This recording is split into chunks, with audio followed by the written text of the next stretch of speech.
اعوذ باللہ من الشیطان الرجیم بسم اللہ الرحمن الرحیم ربی ادخلنی مدخل صدق واخرجنی مخرج صدق وجل لی من لدنک سلطانا نصیرا اللہم صلی علی سیدنا محمد وعلی آلہ وصحابہ وازواجہ وبارک وسلم۔ السلام علیکم ورحمۃ اللہ۔ مزاج رسول صلی اللہ علیہ وآلہ وسلم سے آشنائی حاصل کرتے ہوئے ہم سیرت طیبہ جناب محمد مصطفیٰ صلی اللہ علیہ وآلہ وسلم کا مطالعہ کر رہے ہیں اور کوشش کر رہے ہیں کہ ہم مزاج رسول صلی اللہ علیہ وآلہ وسلم سے آشنائی حاصل کریں۔ اس سیریز کا مقصد صرف یہ ہے کہ اسلام کی سب سے پائیدار ڈیفینیشن، دین اسلام کی سب سے پائیدار ڈیفینیشن جو ابھی تک میرے علم میں آئی ہے، وہ ہے ایڈنٹیفیکیشن ود محمد صلی اللہ علیہ وآلہ وسلم از اسلام۔ آپ جتنے زیادہ ایڈنٹیکل ہیں، آپ اتنے ہی زیادہ اسلام میں داخل ہیں۔ جس طرح اللہ کریم نے فرمایا کہ پورے کے پورے دین میں داخل ہو جاؤ، تو اس کا صرف ایک ہی معیار ہے کہ آپ اپنے محبوب، اپنے رسول صلی اللہ علیہ وآلہ وسلم کی عادات شریفہ کو اپناتے چلے جائیں، اپنے کردار کو، اپنے اطوار کو، اپنی معاملات کو، اپنی اخلاقیات کو، اپنی عبادات کو، آپ اپنی معاشیات کو رسول اللہ صلی اللہ علیہ وآلہ وسلم کی مبارک زندگی کے سامنے سرنگوں ہو کر ان کے ساتھ ساتھ چلتے ہوئے، ان کے قدموں پہ چلتے ہوئے ڈالتے چلے جائیں، تو یہی اسلام ہے، اور یہی یہ ڈگری ڈٹرمن کرے گا کہ آپ کتنے پرسنٹ اسلام میں داخل ہیں۔ تو ہم پہنچے ہوئے تھے کہ جناب رسول اللہ صلی اللہ علیہ وآلہ وسلم نے 2 دفعہ جو وفد قریش کا ان کے پاس آیا،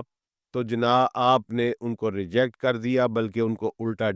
ڈیل آفر کی، اور انہوں نے اس سے بھی انکار کر دیا۔ اور پھر میں نے آخر میں آپ کو جناب اسد اللہ و اسد الرسول جناب سیدنا حمزہ بن عبد المطلب کے اسلام لانے کا واقعہ میں نے آپ کو بتایا تھا۔ ایکچول اس وقت میں نے جو آپ کو بتا رہا ہوں کہ معاشرے میں اینمٹی اتنی پھیل چکی تھی، اور رسول اللہ صلی اللہ علیہ وآلہ وسلم کے خلاف پراپیگنڈا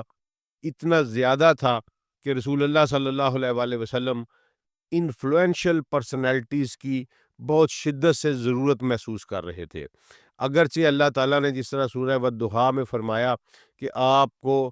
جب ہم نے مالی طور پر تنگ دست پایا تو ہم نے آپ کو غنا عطا کر دیا، یعنی وہ اماں ختیجہ کے مال سے مالی خوشحالی جو تھی وہ رسول اللہ صلی اللہ علیہ وسلم کے پاس تھی، لیکن اس کے باوجود انفلوئنشل جو پرسنالٹیز تھیں مکہ کے معاشرے میں، ان میں سوائے ابو بکر صدیق کے، جو کہ بنو تیم کے سردار تھے، اور ان کو بھی پھر بعد میں بنو تیم کی جو نشست تھی اس سے ہٹا دیا گیا، اس کے علاوہ کوئی بڑا نام، کوئی بڑا انفلوئنشل بندہ جو تھا وہ مسلمان نہیں ہو رہا تھا، اسلام قبول نہیں کر رہا تھا۔ باقی یہ جو نام میں نے آپ کو بتائے، جناب سیدنا عثمان بن عفان کا، زبیر بن عوام کا، جناب طلحہ بن عبید اللہ کا، سعد بن ابی وقاص کا،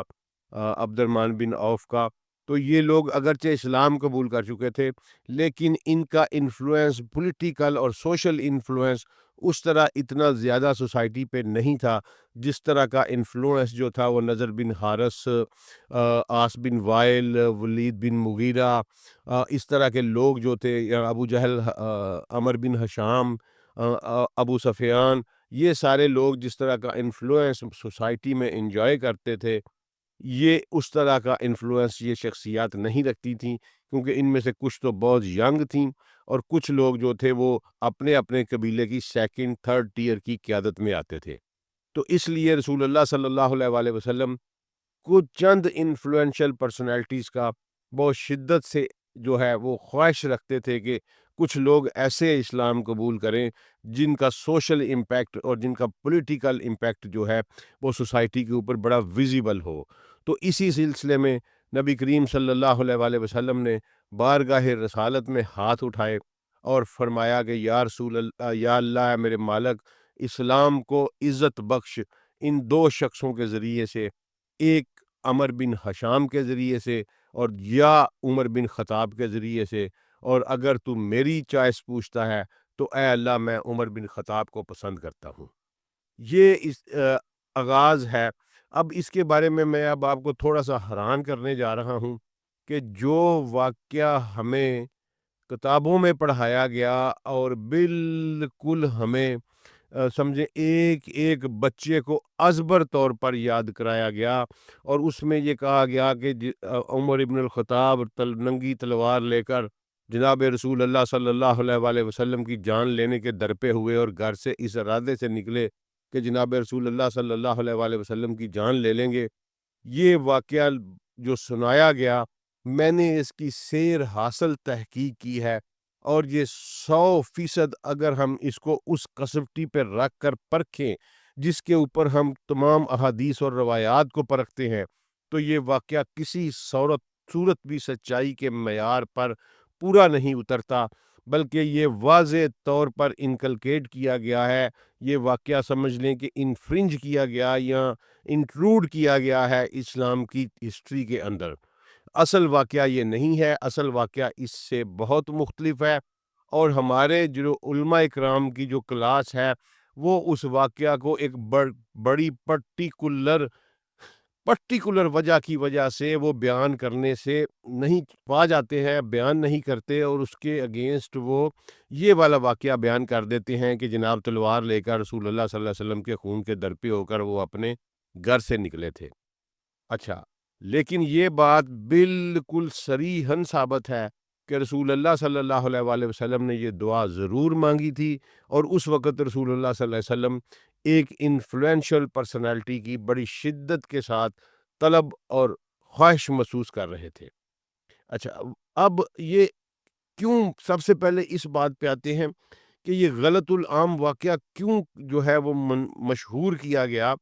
جناب سیدنا عمر ابن الخطاب رسول اللہ صلی اللہ علیہ وآلہ وسلم کے ہاتھوں سے تراشیدہ ہوا وہ گوہر نایاب ہے جس نے اسلام کی ہسٹری پر نہیں، ہیومن کی ہسٹری پر، بنی آدم کی تاریخ کے اوپر، بنی آدم کی تہذیب کی جو ڈیولپمنٹ ہے اس کے اوپر اپنے انمٹ نقوش چھوڑے ہیں، اور تاریخ اپنی تمام تر کوشش کے باوجود عمر ابن الخطاب کا ثانی یا اس کا پیرلر پریزنٹ کرنے میں ناکام ہے آج تک، اور قیامت تک رہے گی۔ یہ تربیت تھی، یہ میرے رسول صلی اللہ علیہ وآلہ وسلم کی اکیڈمی کا وہ شاندار ہونہار طالب علم یا گریجویٹ تھا جس نے اپنی خداداد صلاحیتوں سے پھر دنیا کو حیران کر دیا۔ تو اس کی وجہ کیا ہے کہ یہ واقعہ کیوں کیا گیا؟ بلکہ اگر آپ اس کے اوپر ایک ایک چیز کا انالیسس کرتے ہیں تو آپ کو پتہ چلتا ہے کہ جناب عمر بن خطاب کے بارے میں بہت ساری غلط روایات کو شامل کیا گیا، اور ان کی کریکٹر اسیسینیشن کی کوشش کی گئی۔ میں وہ ایک ایک واقعے کی آپ کو انشاءاللہ جہاں جہاں مقام پر پہنچیں گے تفصیل بتاؤں گا اور اس کی حقیقت بتاؤں گا۔ اس میں واقعہ کرتاس ہے، اس میں واقعہ فدق ہے، اس میں متا کو غلط قرار دینے والا، اس میں حج تمتع پہ پابندی لگانے والا، اس کے میں طلاق کا سسٹم بدلنے والے جتنے بھی چارجز جناب سیدنا عمر ابن الخطاب کے اوپر لگائے جاتے ہیں، میں انشاءاللہ ایک ایک آپ کے سامنے وضاحت کروں گا۔ ابھی میں صرف یہ وضاحت کر رہا ہوں کہ ان کی ذات کو کہنہ مشق کیوں بنایا گیا۔ وہ صرف کہنہ مشق اس لیے بنایا گیا کہ دیکھیں ہر ریولوشن کا ایک کاؤنٹر ریولوشنری کرنٹ ہوتی ہے۔ جب رسول اللہ صلی اللہ علیہ وآلہ وسلم نے اس حیات دنیا سے پردہ فرمایا تو اس کے بعد اسلامک ریولوشن کے اگینسٹ اسٹرانگ کاؤنٹر کرنٹس اٹھیں، کاؤنٹر ریولوشنری کرنٹس اٹھیں جن کو دبایا گیا، اور تین جو اطراف میں پاورز تھیں، ایک تو سمجھ لیں انٹرنل پاور تھی اور دو اطراف میں پاور تھیں، ان تینوں کی ٹانگیں توڑی جو ہیں وہ عمر ابن الخطاب نے توڑی ہیں۔ لہٰذا ان اہل یہود کی ٹانگیں توڑیں تو عمر ابن الخطاب نے توڑیں، اہل فارس کی ٹانگیں توڑیں تو عمر ابن الخطاب نے توڑیں، اور اہل روم کی ٹانگیں توڑیں تو وہ بھی عمر ابن الخطاب نے توڑیں۔ تو اس وجہ سے یہ تینوں لوگ، تینوں گروہ جو تھے، یہ تینوں طبقات جو تھے، یہود کا، فارسیوں کا اور رومنز کا، یہ سارے کے سارے انٹروژن کر رہے تھے اور دین اسلام کو ڈائیورٹ کرنے کی کوشش کر رہے تھے۔ اس لیے ان کا جو ٹارگٹ بنا، جو فوکل ٹارگٹ تینوں کا متفقہ طور پر بنا، وہ جناب عمر ابن الخطاب تھے، کیونکہ جناب عمر ابن الخطاب کے ہاتھوں سے ان کو شدید گزند پہنچی۔ میں اپنے سننے والوں کو، جو ان میں سے میرے دوست، میرے بھائی جو اہل تشیع ہیں، میں ان کو یہ کہہ رہا ہوں کہ اگر ہم رسول اللہ صلی اللہ علیہ وآلہ وسلم سے پیار کرتے ہیں تو ہمیں اپنے تعصبات سے باہر نکل کر حقائق کی روشنی میں دیکھنا پڑے گا چیزوں کو۔ اگر ہم اپنے پرسیپشن لاکس کو کھولیں گے، اپنے مائنڈ کو اوپن کریں گے اور اپنے تعصبات کو بالائے طاق رکھ کر دیکھیں، میں نے بھی یہ سفر اسی طرح شروع کیا تھا، اور یہ ایک پریکٹس ہوتی ہے کہ آپ جو ہے نا جی، آپ کرتے ہیں کہ shedding your blues and this blues, ان اپنے بلیوز کو بھی آپ نے شیڈ کرنا ہوتا ہے اور اپنے ڈس بلیوز کو بھی شیڈ کرنا ہوتا ہے۔ تو یہ بڑا ضروری ہے، جب تک آپ اپنے بلیوز اور ڈس بلیوز کا جو جال ہمارے ذہن کے گرد بنا جا چکا ہے وہ نہیں توڑتے، اس وقت تک ہم حقائق تک نہیں پہنچتے۔ کیپ ان مائنڈ کہ دین کا صرف ایک سورس ہے جو آپ کو پڑھایا جاتا ہے آج بھی اسلامیات کی کتابوں میں یا اسلامک اسٹڈیز کی کتابوں میں، کہ ڈفرینٹ سورسز آف دین، یا دین کے ماخذ کتنے ہیں، وہ 4 5 ہمیں بتائے جاتے ہیں جی، قرآن ہے، سنہ ہے، حدیث ہے، اجماع ہے، قیاس ہے،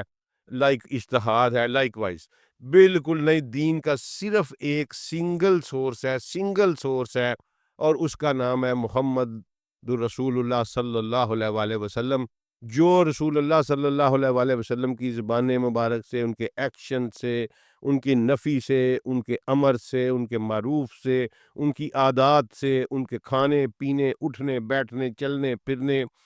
تجارت کرنے سے، جنگ کرنے سے، جو جو کچھ بھی ہمیں ملے گا وہ سارے کا سارا دین ہے، اس کے علاوہ کوئی دین نہیں، کیونکہ رسول اللہ صلی اللہ علیہ وسلم کی زبان مبارک سے ہی ہمیں پتہ چلا کہ یہ قرآن ہے اور یہ رسول اللہ صلی اللہ علیہ وسلم کی حدیث ہے۔ ایک ہی دہن مبارک تھا، ایک ہی زبان مبارک ہے، ایک ہی شخصیت مبارک ہے، وہ خود بتاتے ہیں کہ یہ قرآن ہے۔ ہمیں ان کے اوپر پورا ایمان، وشواس، یقین کی آخری حدوں تک ہے کہ انہوں نے جب کہا کہ یہ قرآن ہے تو وہ قرآن ہے، انہوں نے جب کہا کہ یہ میری بات ہے تو وہ ان کی بات ہے۔ اللہ نہ کسی کو ملا، نہ کسی نے اللہ نے آ کر کسی کو ڈائریکٹ خطاب کیا، نہ اللہ نے آ کر کسی کو ڈائریکٹ پیغام دیا۔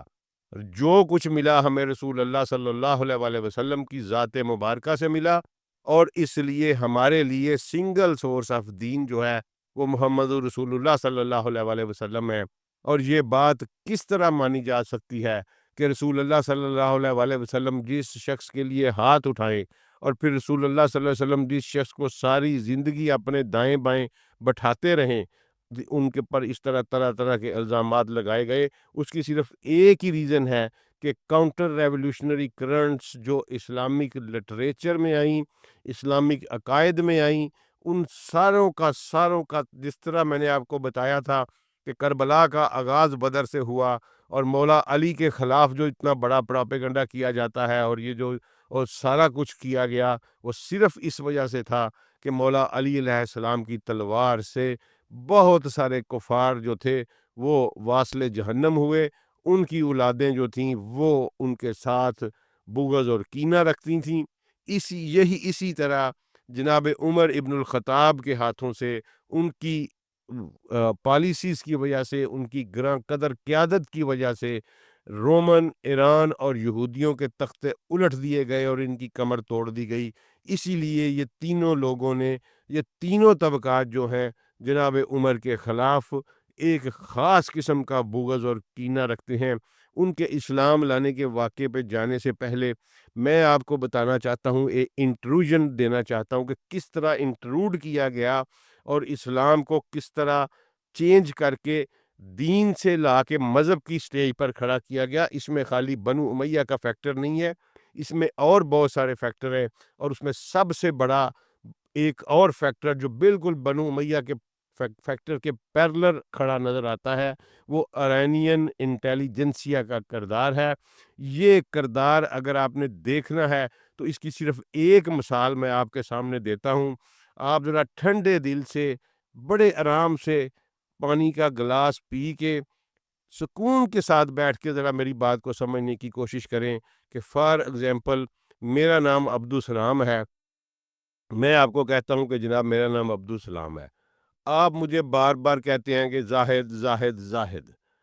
اچھا، میں ایک دفعہ اگر ہم آمنے سامنے بیٹھے، میں ایک دفعہ آپ کو کہوں گا کہ یار بھائی میرا نام زاہد نہیں ہے، عبدالسلام ہے، آپ نے پھر مجھے زاہد کہا، میں پھر آپ کو ٹوکوں گا۔ جب تیسری دفعہ آپ مجھے پھر زاہد کہیں گے تو میں آپ سے اگر بدتمیزی نہیں بھی کرتا تو میں آپ کو اوائڈ کرنے کی کوشش کروں گا کہ یار عجیب آدمی ہے، میں اس کو کہہ رہا ہوں کہ میرا نام عبدالسلام ہے اور یہ مجھے زاہد زاہد کہہ کے پکار رہا ہے۔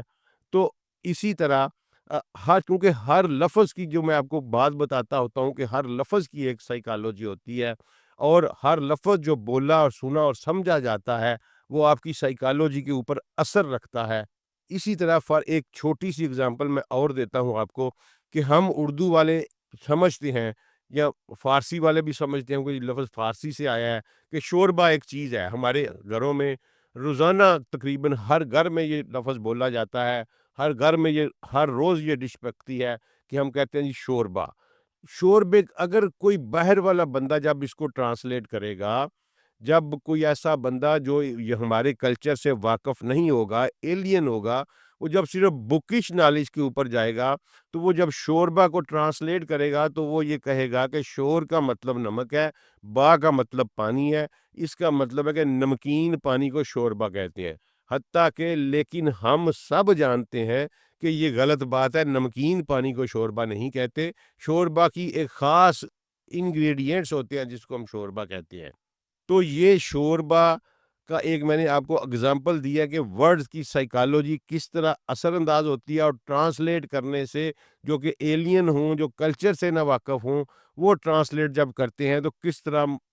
ایک لفظ کو کہاں سے کہاں لے جاتے ہیں۔ میں نے یہ مثال نام والی آپ کو اس لیے دی ہے کہ دنیا میں کوئی نام ایسا نہیں ہے جس کو ترجمہ کر کے بلایا جائے۔ مثلا فار ایگزامپل اگر کسی کا نام الیگزینڈر ہے تو ہم وہ انگریز کو الیگزینڈر ہی کہیں گے، اگر کسی کا نام رابرٹ ہے تو رابرٹ ہی کہیں گے، اگر ولیم ہے تو ولیم ہی کہیں گے۔ اسی طرح اگر کسی کا نام ستار ہے تو ہم اس کو چھپانے والا نہیں کہیں گے، اگر کسی کا نام طارق ہے تو ہم اس کو ستارے کا نام نہیں دیں گے، اگر کسی کا نام عبدالسلام ہے تو ہم یہ اس کو نہیں کہہ کر پکاریں گے کہ امن کا بندہ یا سلامتی کا بندہ یا سلام کا بندہ، یہ کہہ کر نہیں پکاریں گے۔ کیوں نہیں پکاریں گے؟ کہ دیر از اے سمپل یونیورسل ٹروتھ کہ کسی نام کا ترجمہ کر کے اس کو نہیں پکارا جاتا۔ تو پھر آپ مجھے یہ بتائیں، یہ آپ خدا کہاں سے لے کے آئے ہیں؟ لفظ خدا بالکل نہ کسی قرآن میں آیا، نہ کسی حدیث میں آیا، نہ صحابہ اکرام رضوان اللہ علیہ مجمعین نے کبھی بولا، لیکن خدا خدا میں ابھی آج شام کو بیٹھا ایک تفسیر پڑھ رہا تھا تو اس میں قرآن کی ایک آیت تھی اور اس آیت میں اللہ کا لفظ تھا اور ٹرانسلیٹ کرنے والے نے خدا لکھا ہوا تھا۔ میں نے اس سے چونک کر 3-4 ٹرانسلیشنز چیک کی تو تینوں چاروں ٹرانسلیشن میں خدا لکھا ہوا تھا۔ اب مجھے آپ یہ بتائیں کہ اللہ بار بار قرآن میں بار بار یاد دہانی کرا کے بار بار کہہ رہے ہیں کہ میرا نام اللہ ہے، میرا نام اللہ ہے، میں کائنات کا رب العالمین ہوں، میں رحمان ہوں، میں رحیم ہوں، میں ستار ہوں، میں ودود ہوں، میں مقیت ہوں، میں حفیظ ہوں۔ مثلا جتنے بھی نام ہیں وہ سارے صفات کے نام ہیں۔ اللہ کا ذاتی نام جو ہے وہ اللہ ہے، میرے الہ کا ذاتی نام اللہ ہے۔ میں چند دن پہلے ایک جگہ بیٹھا ہوا تھا تو انہوں نے کہا کہ مجھے کہتے ہیں جو صاحب ذرا آپ نا خدا کی تعارف کے اوپر تھوڑی سی بات کریں۔ ہم بیٹھے ہوئے تھے کھانے کے اوپر، تو میں نے کہا جی سر میں تو خدا کو جانتا ہی نہیں، نہ میں خدا کو مانتا ہوں، نہ میرا خدا کے ساتھ کوئی تعلق ہے۔ دیکھیں خدا کیا ہے؟ خدا آتش پرستوں کا ایک جھوٹا اور خود ساختہ الہ تھا اور الہ ہے، ٹھیک ہے جی؟ آتش پرستوں کا جھوٹا خود ساختہ الہ جو تھا اس کا نام خدا تھا۔ انہوں نے بڑے ہی انٹیلیجنٹ لیول کے ساتھ اسلام میں اس کو انکلکیٹ کیا، اس ورڈ کو، اور اس کو ہمارے اس طرح ہمارے زبانوں پہ چڑھا ہوا ہے کہ ہمیں پتہ ہی نہیں چلتا کہ ہم کیا کہہ رہے ہیں۔ اب آپ اللہ کہتے ہیں، ہمارا الہ رب کائنات رب العالمین کہتا ہے کہ میرا نام اللہ ہے، ہم اسے خدا خدا کہہ کے پکاریں گے۔ یہ بالکل اسی طرح ہے کہ اگر کسی بندے کا نام زاہد ہے، آپ اسے 10-15-20 گز کے فاصلے پہ یا اس کے ساتھ کھڑے ہو کے اسلم اسلم کہہ کے پکاریں گے، وہ کبھی بھی آپ کی طرف توجہ نہیں دے گا۔ بالکل اسی طرح آپ خدا خدا خدا کرتے رہیں، خدا کبھی بھی اللہ جو ہے وہ رسپانڈ نہیں کرتے، یہ میرا ایمان ہے۔ اب اگر یہ اس کی دلیل یہ دیتے ہیں نہیں جی یہ ایک ہی بات ہے، اور بھائی ایک ہی بات ہے تو پھر مجھے بتاؤ کہ دوسرے ناموں کا بھی تو پھر ترجمہ کیا کرو نا، یا پھر اگر ایک ہی بات ہے تو اگر آپ نے ایرانیوں کے خدا کو بطور اللہ اپنایا ہے تو پھر ہندوؤں کا بھگوان بھی اپنا لیں، ایشور بھی اپنا لیں، جو گاڈ بھی کہہ لیا کریں۔ نہ کوئی گاڈ سے ہمارا تعلق ہے، نہ ہمارا تعلق ایشور سے ہے، نہ ہمارا تعلق جناب بھگوان سے ہے، نہ ہمارا تعلق کسی اور کے جو الہ یا خدا ہے اس کے ساتھ ہمارا کوئی تعلق نہیں۔ ہمارے الہ کا نام اللہ ہے جو رب العالمین ہے، اور باقی ساری کی ساری اس کی صفات ہیں۔ تو یہ میں آپ کو اس لیے بتایا ہے کہ یہ ایرانین انفلوئنس اس حد تک انکلکیٹ کیا گیا، اور یہ کب کیا گیا اور کیوں کیا گیا اس کی بھی میں آپ کو ایک وضاحت دوں گا، لیکن پہلے میں آپ کو بتاتا چلوں کہ جناب عمر ابن الخطاب نے اسلام کیسے قبول کیا تھا۔ جب رسول اللہ صلی اللہ علیہ وآلہ وسلم نے دعا مانگی تو اس وقت اس کے بعد جناب عمر خود بتاتے ہیں، یہ وہ واقعہ جو میں آپ کو بتانے لگا ہوں یہ خود جناب عمر بن خطاب کی زبان سے ہے اور موجود ہے واقعہ، اور یہ وہ واقعہ جو ہمارے علماء کرام ایک وجہ سے چھپا جاتے ہیں، وہ میں وجہ بھی بتاتا ہوں۔ جناب عمر خود کہتے ہیں کہ میں رات گئے، مجھے شراب نوشی کی عادت تھی، تو مجھے شراب کی طلب محسوس ہوئی، تو میں گیا اس جگہ پہ، اس میخانے میں مکہ میں جہاں سے شراب ملتی تھی، اندھیرا ہو چکا تھا، رات گزر چکی تھی کافی، میں نے جا کے دروازہ کھٹکھٹایا، مجھے کوئی رسپانس نہیں ملا، پھر میں ایک ایسی جگہ کے اوپر گیا جہاں بیٹھ کر ہم دوست پیتے ہوتے تھے، میں وہاں گیا، وہاں بھی کوئی بندہ نہیں تھا، میں بالکل مایوس ہو کے تو بعد میں کعبے میں آ گیا، حرم میں آ گیا، تو میں نے دیکھا کہ رات کے اندھیرے میں محمد رسول اللہ صلی اللہ علیہ وآلہ وسلم حالت قیام میں ہیں، اور وہ تلاوت قرآن فرما رہے ہیں۔ وہ کہتے ہیں کہ جی میں کعبے کے پردے کے پیچھے چھپ گیا، اور میں نے رسول اللہ صلی اللہ علیہ وآلہ وسلم کی زبان مبارک سے جب کلام سنا، جب اللہ کا کلام سنا، جب قرآن سنا، تو ایک دم سے میرے ذہن میں خیال آیا کہ یہ مہان قسم کی شاعری ہے، مہان قسم کی شاعری ہے۔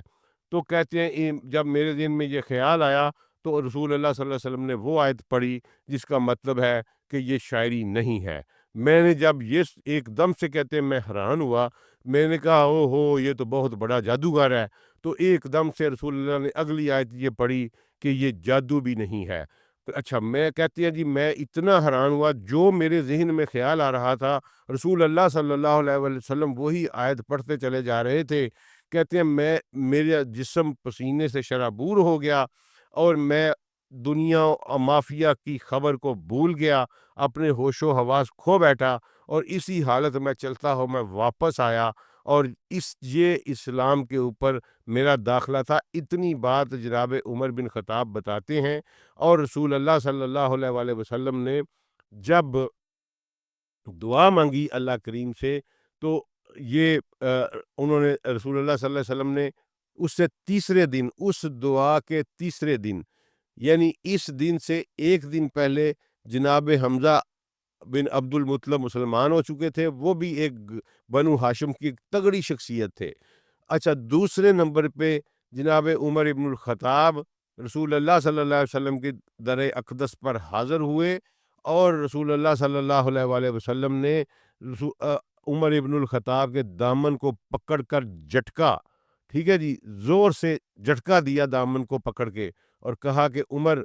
کس ارادے سے یہاں آئے ہو؟ تو عمر کہتی ہیں کہ مجھ پر کپ کپی طاری ہو گئی، رسالت کا رعب میرے اوپر طاری ہو گیا، اور میں نے کہا کہ میں آپ کی غلامی قبول کرنے کے لیے آیا ہوں۔ جب اتنی بات کہی تو وہاں دار ارکم میں جو صحابی بیٹھے ہوئے تھے، سابقون الاولون تھے، انہوں نے نعرہ تکبیر بلند کیا۔ جناب عمر بن خطاب کہتے ہیں کہ اس کے بعد میں نے جناب رسول اللہ صلی اللہ علیہ وآلہ وسلم کو کہا